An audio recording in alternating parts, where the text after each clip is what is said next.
This is where King Piccolo comes into play. Do you remember when I fought General Tao, and even though you're supposed to lose, you can still win that fight, and I told you that I would try the Piccolo fight, but I probably won't win?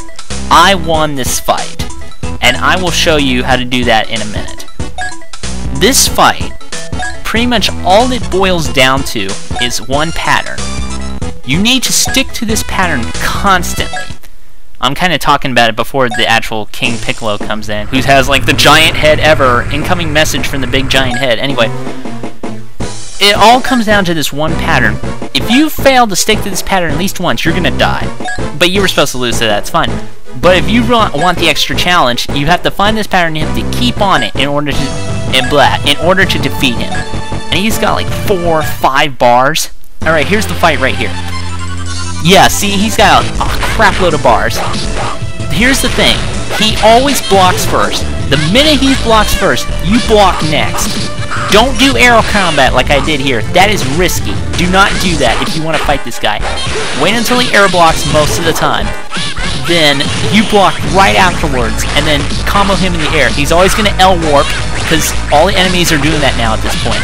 You have to be really, really, really careful here. Use your beam. Don't fire it when you only have 2, because then you'll get into air combat again, and that's not a good idea. Don't sweep kick him either. Sweep kick is way too slow at this point, especially since you don't have a health bar, really, right here. You're pretty much one combo away from death, and you don't want to mess it up, because Piccolo's attacks will take crap loads out of your guard bar. If he hits you 3 times, basically, that lets him get a combo off of you, and then once he does that, you're dead. So yeah. He's also got 4 bars anyway. I don't think he'll use those 4 bars during the fight. He mainly uses them to warp around. He doesn't fire any specials at you, I noticed. He doesn't really try to do that. He will try to do that later, I think, when you fight him again. Yeah, I'm going to spoil you here. He is the final boss, okay? Not this part. Later on, when we fight him again, he's the final boss. Don't get into air combat, like I said. But yeah. You pretty much have to stick to this pattern, otherwise you're gonna die. But if you die, like I said, it's no big deal. But if you beat him, now that's cool. You don't get anything for beating him, so don't ask. Alright, one more combo ought to do it. Die! That's what I thought. Anyway, like with the General Tao fight, you know, he stands there like a dumbass and he gets his ass blown up because he's stupid. God, Goku, you're so dumb. Move out of the way! I know it's 2D, you can jump! They have that plane at least. And Yajirobe wakes him up. Oh, thank you, Yajirobe, for your great bedside manner here. Ugh. I'm not sure if I would want to be tended to by a fat samurai. Is he supposed to be a samurai? What is he supposed to be anyway? Is he just some kind of dude running around across the country with a katana like he's Kane from Kung Fu or something like that? I don't know. Anyway, while you were dead, or something like that, he kills Master Roshi, kills Shenron somehow. I thought Shenron was like a god, I don't know. Whatever. Anyway, his head, like, dramatically shrinks when he becomes young again. Don't ask. I don't want to know. Anyway, at this point, story-wise, you can't even defeat Piccolo, because his head is, like, so amazing, or something like that. So you have to go through, like, this test, like, Legends of the Hidden Temple kind of test.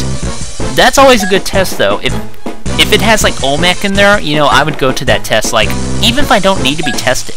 Even if I don't need to complete a trial to prove my strength, I'd say, hey, you know what? I'm going to go out and I'm going to go play Legends of the Hidden Temple. I'll be right back, man. I'd play that. Anyway, you have to go pick up something to be, like, really, really strong or something like that. And Yajirobe's like, well, you'll die. And Goku's like, fuck you, Yajirobe. You don't even do shit in this game. You don't do shit in the other games. You don't do shit at all. Why are you here? You're useless. Anyway, Goku goes in the cave. This is actually a separate level, I think, on the map. But when you're, like I said, when you're playing this straight, this is all one section. Yeah, this cave, the Cave of Wonders or something like that. I'm still thinking of Kingdom Hearts. The Cave of Wonders or whatever. It's set up like a maze, you know. So when I was recording this, I was like, okay, yeah, this is kind of a maze. Hopefully, I remember where everything is. I do kind of get lost a little bit, but fortunately I picked my bearings back up. See, a lot of the part of this maze is that pretty much just you have to choose the right direction, and there's really not that many directions, so it's just trial and error, okay? It's not gonna be that bad, but if you're recording for a video, you're like, okay, I gotta get through this, I gotta do this. Pick up a cheeseburger for no reason. I really should have saved it for later. You'll see why. I think there is a pit down there. I think there's a platform down there. I don't know. I don't want to know. The problem with jumping in this game is that you kind of, you know, swerve a little bit when you're trying to aim where you are, and it's kind of cumbersome at times. So, yeah, when you're making jumps like that on those really tiny platforms, that can be a problem. And if you're, like, a beginner to the game, you'll probably just fall down and die, and you'll look like an asshole. Well, I won't look like an asshole, because I've done this before, and even when I'm playing a game for, like, the first time, I always look good doing it. I'm pretty sure that's the case, at least. Anyway, let's see how long I can go without, like, getting a drink of water, because we're, like, 15 minutes in at this point, and, well, the whole thing's 22. I thought it'd be, like, a half hour. Hey, man, you should just get, like, a soda or whatever. Alright, dodge this jerk by, wall hopping. Who thinks I'd ever have to use that again? Anyway. Yeah, I'm kind of back where I was. Anyway, I told you, it was like a maze, so now we have to find the right direction. Okay, this is where we gotta go. I don't get these cameras, they just kind of slide back and forth and not like do anything. The other ones are like way more annoying. And yeah, you want the iron ball to like drop down and like go ahead of you, because I don't feel like playing Indiana Jones, you know? I'd rather let the ball do all my dirty work for me. Alright, moving on. Keep on going, and when that drops down, jump up. If you fell at that point, I would be concerned.